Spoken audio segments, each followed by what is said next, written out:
Nul n'est saint comme l'Éternel. Il n'y a point d'autre Dieu que toi. Il n'y a point de rocher comme notre Dieu. Paix et joie, enfant de Dieu, car c'est ce que la Bible déclare que tu es. Amen. Que la grâce de semer en abondance continue de couler sur toi au nom de Jésus-Christ. Nous avons vu que donner la dîme, c'est obéir à Dieu. C'est voir les écluses du ciel s'ouvrir au-devant de nous et voir la pluie de bénédiction nous arroser abondamment. Amen. Ce soir, nous allons parler d'un autre type de semence que l'homme appelle les prémices. Les prémices, c'est la première entrée d'un travail, d'une année. Ce sont les premiers fruits d'une récolte. Ce sont les premiers-nés d'un troupeau. Donner ses prémices, c'est encore une fois honorer Dieu comme donner la dîme et les offrandes. Donner ses prémices, c'est s'inscrire dans la crème des chrétiens. Si donner la dîme et les offrandes attire l'abondance, donner ses prémices, ça attire à nous la primauté. C'est quitter le banc des derniers pour s'asseoir au banc des premiers. Il est écrit dans Proverbe 3, verset 9, « Honore l'Éternel en lui donnant une partie de tes biens et en lui offrant les prémices de tous tes revenus. » Alors, tes greniers regorgeront de nourriture et tes cuves déborderont de vin. Amen. Tes greniers, ce sont les endroits, tes placards où tu gardes ta nourriture. C'est tellement agréable de descendre le soir et de chercher quoi manger demain et d'ouvrir le placard et de trouver plein de choses à l'intérieur. Amen. Et ça, c'est symbole que tu donnes les prémices. Tes greniers, c'est également ton compte bancaire, c'est ton portefeuille. Dieu dit que si tu donnes tes prémices, tes comptes bancaires seront débordants. Seigneur, il faut maintenant qu'on entende le banquier nous appeler pour nous dire, mais tout l'argent qui est dans ton compte, comment tu vas l'utiliser? Il faut que tu utilises l'argent qui est dans ton compte.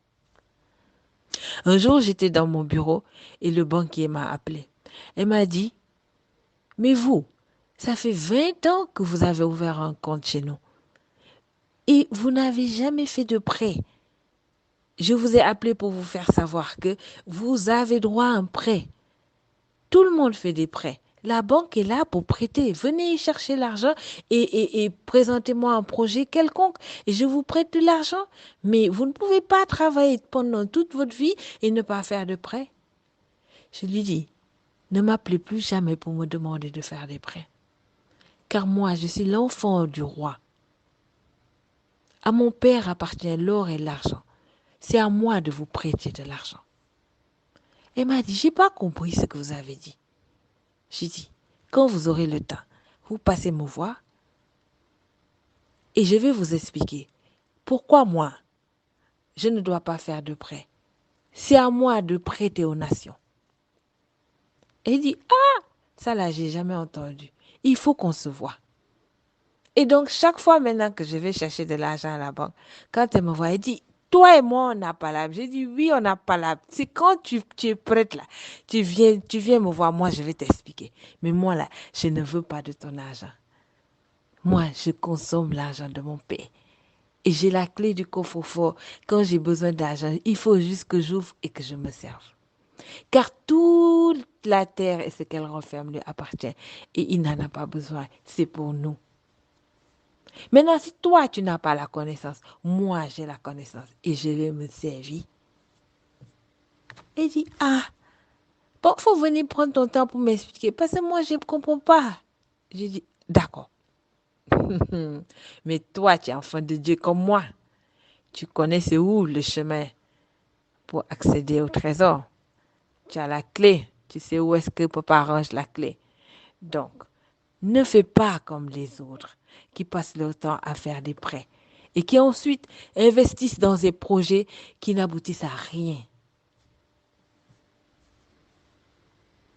Oui, des projets qui n'aboutissent à rien. Parce que déjà, on n'invite pas Dieu au début du projet en lui donnant la dîme et les offrandes sur le prêt. Et en plus, euh, le projet avance mal.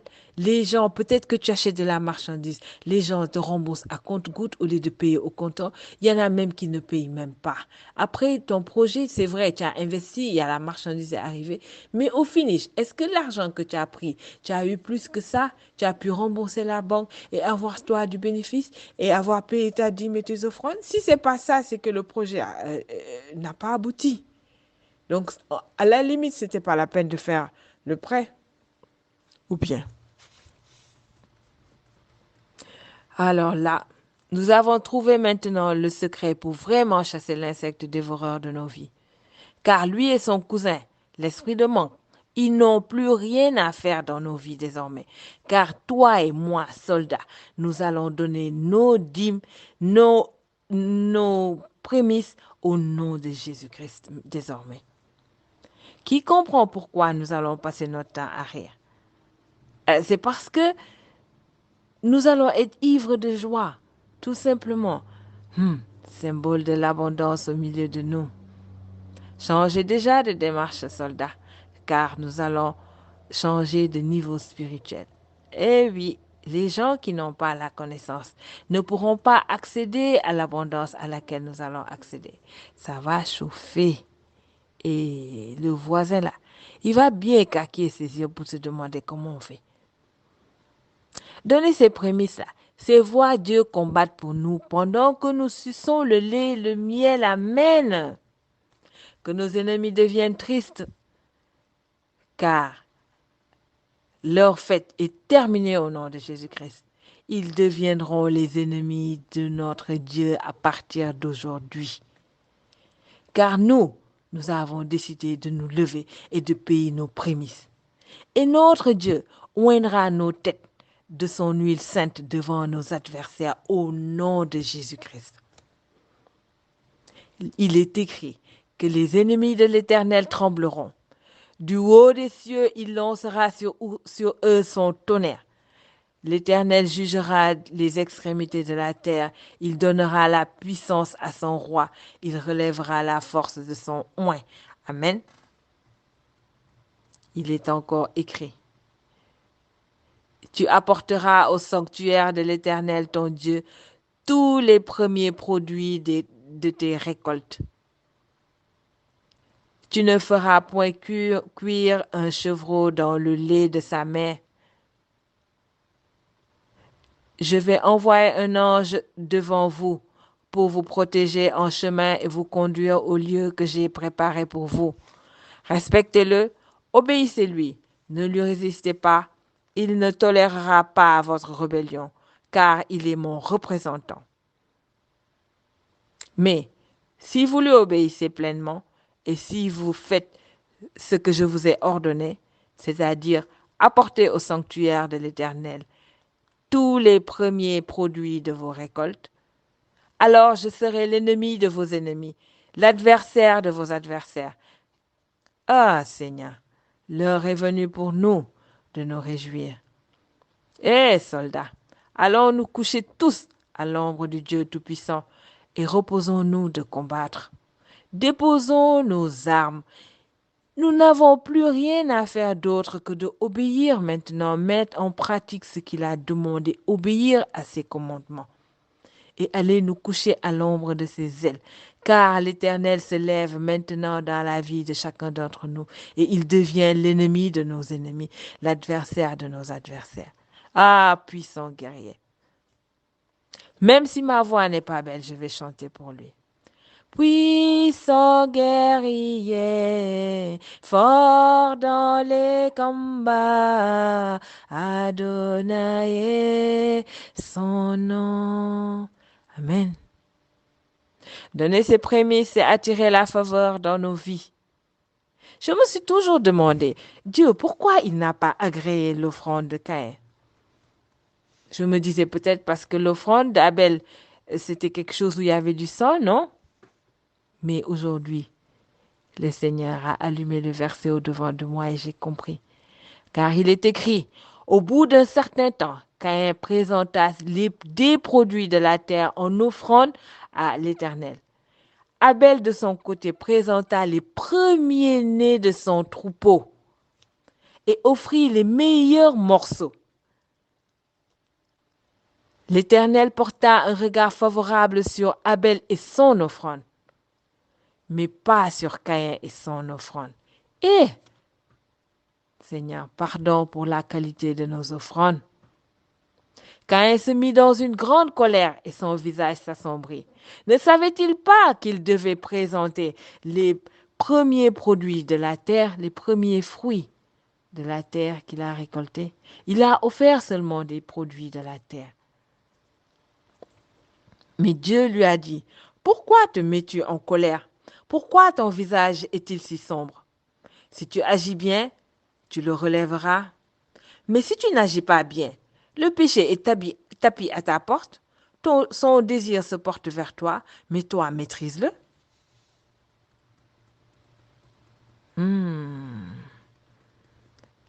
Donner ses prémices à l'Éternel, c'est éloigner à jamais de nous l'insecte vorace et son cousin l'esprit de manque. Il est écrit dans 2 Chroniques 31, versets 5 à 10. Lorsque la chose fut répandue, les enfants d'Israël donnèrent en abondance les prémices du blé, du mou, de l'huile, du miel et de tous les produits des champs. Ils apportèrent aussi en abondance la dîme de tout. De même, les enfants d'Israël et de Juda, qui demeuraient dans les villes de Juda, donnèrent la dîme du gros et du menu bétail, la dîme des choses saintes qui étaient consacrées à Dieu, leur Dieu. On fit plusieurs tas. On commença à former les tas au 3e mois et l'on acheva au 7e mois. Ézéchias et les chefs vinrent voir les tas et ils bénirent l'Éternel et son peuple d'Israël. Et Ézéchias interrogea les sacrificateurs et les Lévites au sujet de ces tas. Alors le souverain sacrificateur Azaria de la maison de Sadoc lui répondit, depuis qu'on a commencé d'apporter les offrandes dans la maison de l'Éternel, nous avons, nous avons manqué de rien. Nous sommes rassasiés et nous avons beaucoup laissé, car l'Éternel a béni son peuple. Et voici la grande quantité qu'il reste. Cependant, si nous avons trouvé une nouvelle clé pour accéder à un nouveau type de bénédiction, si à chaque Goliath correspond un David, il y a des portes qui sont ouvertes au-devant de nous, des difficultés pour lesquelles nous prions matin et soir, nous jeûnons tous les jours, nous faisons des offrandes, nous donnons la dîme, mais ces portes restent toujours ouvertes. Ces difficultés sont toujours là. Ces esprits sont toujours là face à nous. Ces esprits-là vont prendre leur bagage et partir loin de nous, car on a trouvé leur David. Dieu va se lever maintenant et ces portes vont se fermer au nom de Jésus-Christ. Et nous allons vivre dans une paix totale parce que nous allons faire ce que personne n'a fait. Quand j'ai dit la dernière fois que j'allais donner mon premier salaire du mois de 2020, tout le monde m'a appelé pour me dire, mais ça veut dire quoi? J'ai dit parce que ce sont les prémices, c'est une prémisse, le premier salaire. J'ai vu quelques soldats faire ça, mais j'ai jamais compris c'était quoi. En fait, je me suis jamais intéressée même au problème. Mais aujourd'hui, que je cherche les lois de la semence, j'ai trouvé. Et je sais que c'est quelque chose qui est tellement important pour Dieu que je vois même plusieurs passages dans la Bible où ceux qui n'ont pas donné les prémices, ou ceux qui se sont amusés avec les prémices, ont eu chaud. Regardez dans 1 Samuel 2, il est écrit, il y a l'histoire des enfants de Élie, le sacrificateur Élie. Ces 2 enfants également étaient sacrificateurs. Ça veut dire qu'ils recevaient les offrandes du peuple d'Israël. Donc, c'est à eux qu'il fallait amener les prémices du peuple. Mais ils s'amusaient avec les prémices quand on leur amenait. Quand le peuple d'Israël leur amenait les prémices, ils jouaient avec. C'est comme s'ils narguaient l'Éternel en fait. Et regardez ce que l'Éternel dit. Il dit, pourquoi foulez-vous aux pieds mes sacrifices et mes offrandes que j'ai ordonné de faire dans ma maison? Et d'où vient, il parle ainsi au papa, le sacrificateur Élie. Il lui dit, et d'où vient que tu honores tes fils plus que moi? C'est-à-dire qu'il a entendu Élie, il a entendu le peuple parler de la manière dont ses enfants maltraitaient les prémices. Et il a juste parlé à ses enfants, mais ses enfants ne lui ont pas obéi. Et l'Éternel s'est fâché contre lui qui est le Père déjà. Il lui a dit, d'où vient que tu honores tes fils plus que moi, afin de vous engraisser des prémices de toutes les offrandes d'Israël, mon peuple. Parce que ses enfants mangeaient les prémices, une partie de ces prémices. Ils jouaient avec, en fait. C'est pourquoi, voici ce que dit l'Éternel, le Dieu d'Israël. J'avais déclaré que ta maison et la maison de ton père marcheraient devant moi à perpétuité. Et maintenant, dit l'Éternel, loin de moi, car j'honorerai celui qui m'honore, mais ceux qui me méprisent seront méprisés. En jouant avec les prémices du peuple, ils ont méprisé l'Éternel. Nous devons faire très attention, le manque de connaissance, parce que la Bible dit que les enfants de Élie ne connaissaient pas Dieu. Le manque de connaissance de notre Dieu et de ce qu'il veut peut nous amener à mépriser certaines de ses lois et attirer chez nous certaines malédictions. Nous devons avoir la connaissance. Nous devons chercher l'information. Celui qui a l'information, il a beaucoup moins de chances de pécher. Le Seigneur, dans sa colère, il dit, voici le temps arrive où je retrancherai ton bras et le bras de la maison de ton père, en sorte qu'il n'y aura plus de vieillards dans ta maison. Ô Dieu, quel que soit ce que nous avons fait, aie pitié de nous et nous demandons infiniment pardon. Donne-nous la grâce maintenant de pouvoir donner nos prémices. Regarde tous ceux qui parmi nous ont encore des doutes, ont encore des hésitations à donner la dîme, à donner les offrandes, à donner les prémices, par peur du lendemain. Ô Seigneur, et bénis. Bénis-nous en abondance, qu'on puisse être vraiment des lumières, des exemples pour les autres. Ne nous abandonne pas, Seigneur. Sois celui qui nous motive à faire ce que tu aimes, afin que nous puissions toujours rester blottis à l'ombre de tes ailes. Car tu es notre Père et tu sais que nous faisons des efforts, nous soldats, pour rester amis du grand Dieu que tu es. Ne nous abandonne pas, Seigneur. Nous avons besoin de toi. Sans toi, nous ne pouvons pas faire des exploits. Mais avec toi, nous ferons des exploits tout au long de nos jours. Béni sois-tu, Seigneur, pour cette lumière que tu nous apportes à travers cet enseignement. Que la nuit qui est déjà là soit une nuit paisible pour chacun d'entre nous, pour chacun d'entre nous. Béni sois-tu, Seigneur.